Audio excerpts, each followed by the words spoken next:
does absolutely blow my mind that after all these years of what I've been getting from you guys, well, in fact, all of the lovely DMs, like, they've got some awesome original photography here. And one of the most interesting things I find about Titanic is around about this time. Guys, good evening, good morning, good day, good afternoon, whatever time it is, wherever you are, hello and welcome back to a brand new video. Now, before we do anything, let me know how you're doing. How is life? How is things going? What are you up to? I'm filming this I'm actually filming this the day before this vlog goes live. I wanted just to do a quick hello, let you know how I'm doing. Obviously it's been a while since I picked up a camera. It's been over, I think it's about 10 weeks now since I picked up a camera to film anything. So yeah, I just want to quickly jump on and just say hi. Hope everyone's good. Tell you what's happening with the channel actually. So we've got the Florida vlog series that you're currently watching at the moment. That's going to last for about another 3 weeks. We've got about three more weeks worth of content coming out for that. And then we're going to move on to the Ventura Cruise vlog series, which will be about 2 or 3 weeks. That was absolutely unreal. That was when, you may remember, a couple of weeks back, we went on holiday for my Nana's 70th. Con came, the whole family were there. A lot of you guys will remember my family from the Disneyland Paris series. That was a very, you guys liked that series. And let me just tell you, right, I literally left that cruise in so much pain from laughter because all we did was laugh and have the best time. That was one of the, in fact, I would probably say that's one of the best holidays I've ever had. And it was so nice celebrating it for my Nana's 70th. It was just unreal. That series will come, about 6 vlogs for that series. And then I get a lot of questions at the moment about the November series that you may remember it was November 2022. Me and Con did a series. We did a sponsorship with Aer Lingus. We got flown out business class, and then we did a review of business class and economy with Aer Lingus as a sponsor. And then we had, I think it was like 2 weeks in Disney, and that's when Hurricane Nicole hit. And the series never came out. Now, a little bit of a shameless plug. The whole series is available to watch on Patreon. It's been on there since January. I don't heavily advertise the series being on Patreon just because, I don't know, there was something about that series. I got very ill. I actually ended up getting a chest infection halfway through. So it was one of them. The trip started off amazing, and then the trip did a decline because me and Con got ill. And then at the end, it got really good again. We still had an amazing time, but you know, like when you come back from a trip and you're just a bit, it wasn't as good.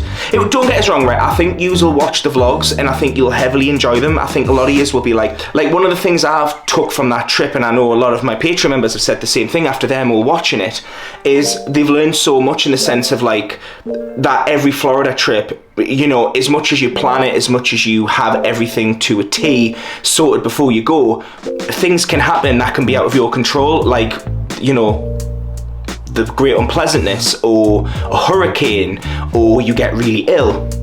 And yeah, it was 2 days where I was just completely wiped out. It took 2 days out of our trip. But anyway, that series will come out after the Ventura Cruise vlog series. So that will come out around about, I would say, probably around about September time. So yeah, that series is coming. And then we do have 2 trips in the pipeline. Nothing's officially booked yet, but we have 2 dates set where every single day I'm watching the prices and I'm like, I'm just ready to click that book button, but there's just a few things in the universe that need to align before we book it. But yeah, that's where we're at the moment. So there is going to be future things coming out, but we do have the Ventura series to come after the Florida vlogs, and then we've got another set of November Florida vlogs. So yeah, you are pretty much sorted in regards to content for a while. But anyway, I'm all good. I hope yous are all good. Life's amazing. I've never been as happy in my entire life as I am now, and some of the lovely DMs that I've been getting from you guys, well, in fact, all of the lovely DMs, like the support has been so nice, and the patience and the you know, it's just been really nice, and I can't wait to be able to make memories. And yeah, yeah, thank you so much, guys. It really means a lot. Let's go back into the current Florida vlog series, where obviously last vlog I spent 24 hours just chilling in a villa, and now we're heading to the Titanic Museum. So yes guys, I hope you enjoy it, and I'll see you very soon. Anyway guys, I've actually just arrived at the Titanic Expedition.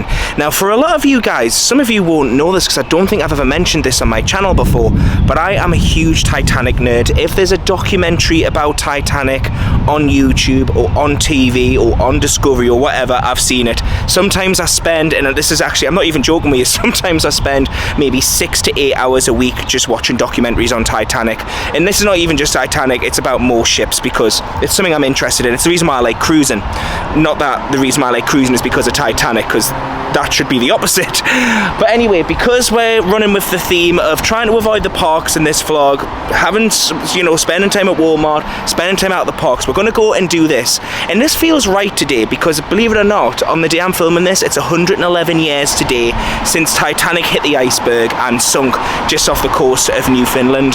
So it just feels right, on Newfoundland, it just feels right to be here and to be filming this vlog. And as you enter, there's actually a model of Titanic, and I just love that. I would love to have that in my living room. I'm not joking. I don't know how much it would cost. I would love to know, but hopefully today I actually will be able to buy a ship model because it's definitely something I'll want. And as part of the experience, you actually get a boarding card which has real names of people who are on the ship, and at the end you'll be able to see if they survived the sinking or if they didn't. Wow, some of the original advertisements. They've got some awesome original photography here.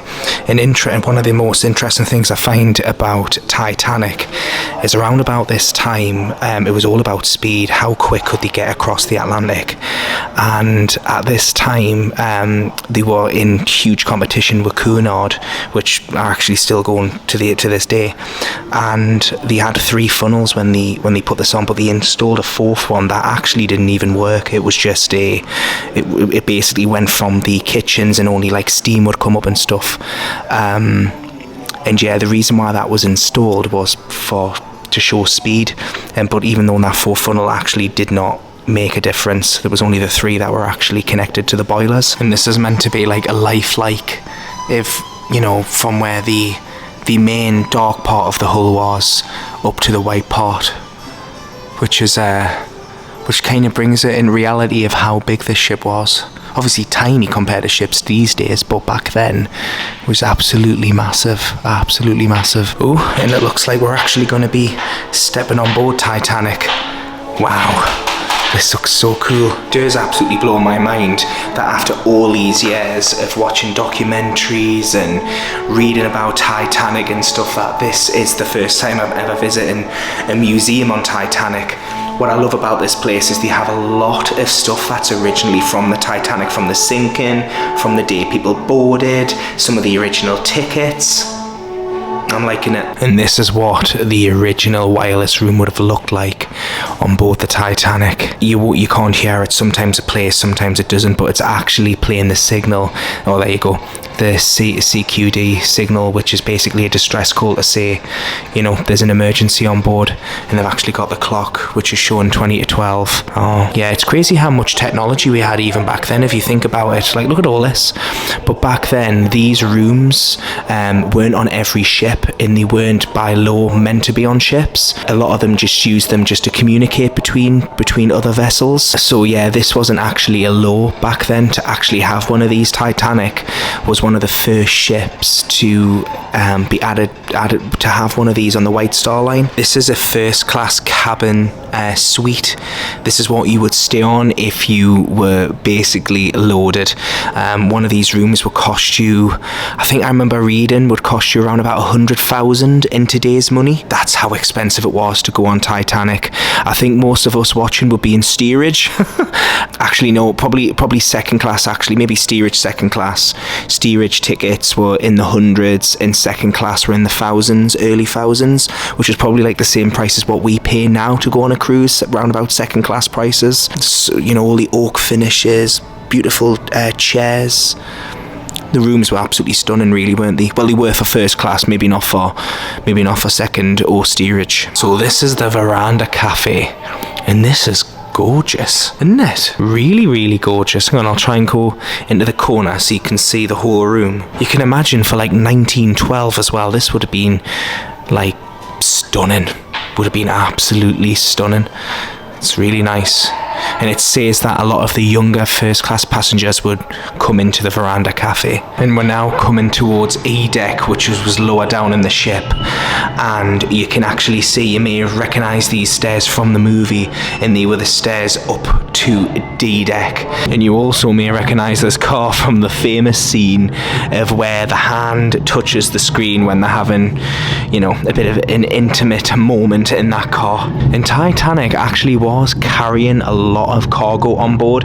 It was a Royal Mail ship, so it was carrying a lot of mail, New York, but then also companies were using it as transportation, a bit like how airlines these days will transport goods across the Atlantic on flights. This is generally, obviously planes weren't around back then in 1912, so they would generally use ships. So Titanic was carrying a car, it was carrying, we were just saying it was carrying marmalade, boxes and boxes of goods. There was a lot being transported across the Atlantic that was lost in the sinking. And it looks like we're going to be taking a little adventure into one of the boiler rooms. Because Titanic was a steamship, there would be men working down at the bottom of the ship, putting coal into the ship to get it moving. And I believe, from what I remember, I think there was 8 boiler rooms on Titanic. I'm sure there was. They would look a bit like this, and this is the watertight door indicator. And you may remember also from the Titanic movie where they pull the lever to seal off. Oh yeah, I think I was right with the, oh no, there was 6 boiler rooms, not 8. So there was 6 boiler rooms, and obviously you would seal all of them to keep the water down there, well, in hopes to keep the water down there. Now in a recreation of the bridge as well, which is just by the watertight door indicator.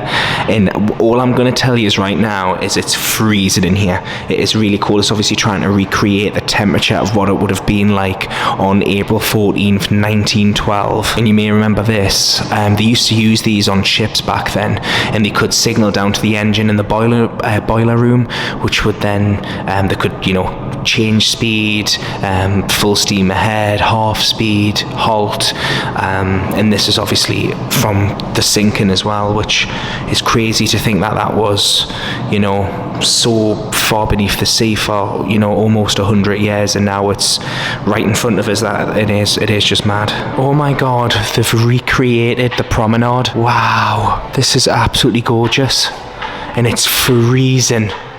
I'm so glad that they've got the temperature down in here, because that's what I was hoping they would, like, can you recreate the whole night, and they really have. And like, they've built all this up. I know you can barely see because it's pitch black in here, just like it would have been. It was a moonless night the night Titanic sunk, so there was no moon, so it was really dark. I know on the movie it's not that dark, but that's obviously Hollywood. On the actual day of the sinking, it was moonless, so it was a really dark night. So once that ship went under, it was pitch black. And this is what it would have been like. They've actually got a list of every first class passenger's name, and you can see how many died and how many were saved. So 130 died and 199 were saved. And then we move over to second class passengers, which 166 were lost and 119 were saved, but the main casualty was third class passengers, and obviously crew. There was 536 crew lost, passengers lost, but only 174 were saved from third class, and from crew lost 685 and saved 214. Oh, I just knew. Generally a lot of men died on the Titanic because it was women and children into the lifeboats. Some men did survive, obviously, but a lot of men didn't. It is quite sad in here. It is really, really sad. Really sad, especially because it's like 111 years since the disaster as well, so I feel like it's feels a little bit more real, if you know what I mean. Yeah, it's so sad. Believe it or not, they actually have an iceberg replica down here, and you can actually touch it. I know the focus is going all over the place. It is freezing, absolutely cold. Now it makes sense of why it's so cold down here. It's really cold, obviously.